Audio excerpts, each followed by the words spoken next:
நம்ம நைட்டுக்கு ஒரு அரிசி பருப்பு சாதம் வச்சுக்கலாம். வாங்க பார்க்கலாம். நான் அதுக்கு பெரிய வெங்காயம் கட் பண்ணி வச்சுருக்கேன்.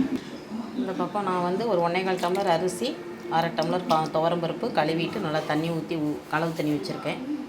இந்த பக்கம் 3 ஸ்பூன் எண்ணெய் ஊற்றிருக்கேன். கொஞ்சம் கடுகு உளுந்து, கொஞ்சம் சின்ன ஜீரகம், கொஞ்சமாக வெந்தயம் போட்டுக்குவோம். கருவேப்பிலை சேர்த்துக்குறோம். இது நல்லா பொரிஞ்சு வரட்டும். அதுக்கப்புறம் வெங்காயம் தக்காளி சேர்த்துக்கலாம். நான் வந்து ஒரு பெரிய வெங்காயம் கட் பண்ணி போட்டிருக்கேன். நல்லா வதங்கட்டும். 2 தக்காளி கட் பண்ணிக்கலாம். தக்காளி வதக்கலாம். ஒரு 3 தக்காளி சின்ன தக்காளி போட்டிருக்கேன். இப்போ தக்காளி வதங்குறதுக்கு வெங்காயம் வதங்குறதுக்கு கொஞ்சம் கல்லுப்பு சேர்த்துக்கலாம். இப்போ நம்ம கொஞ்சமாக பெருங்காயத்தூள் சேர்த்துக்கலாம். தக்காளி வெங்காயம் நல்லா வதங்கிடுச்சு. கொஞ்சம் மஞ்சத்தூள் சேர்த்துக்கோங்க. சாம்பார் தூள் சேர்த்துக்கிறோம்.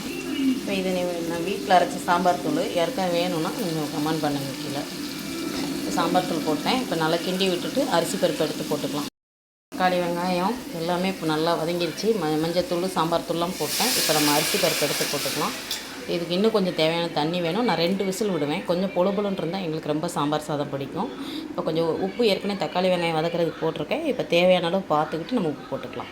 இப்போ தேவையான தண்ணி அளவு வச்சுட்டேன். இப்போ தேவையான உப்பு போட்டுக்கலாம். அப்போ அதை கொஞ்சம் போட்டேன். இப்போ கொஞ்சம் கம்மியாக போட்டுக்கலாம். இப்போ அரிசி பருப்பு சாப்பிட்டு பாருங்கள். நான் அளவு தண்ணி சூப்பராக வச்சுட்டேன்.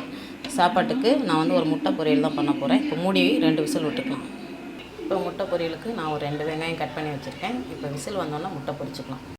பொரியல் ரெடி ஆகிடுச்சு. மேலாக்கில் கொஞ்சமாக கருவேப்பிலை தூவிக்கலாம். சூப்பரான நம்ம வீட்டில் நான் சாம்பார் தூள் போட்டிருக்கேன். பச்சை மிளகாய் எதுவும் போடலை. கொஞ்சம் சின்ன ஜீரகம் போட்டிருக்கேன். அவ்வளோதாங்க. சிம்பிளான முட்டை பொரியல் ரெடி ஆகிடுச்சு. கருவேப்பிலை பச்சை கருவேப்பிலை போடுங்க. சூப்பராக வாசனையாக இருக்கும்.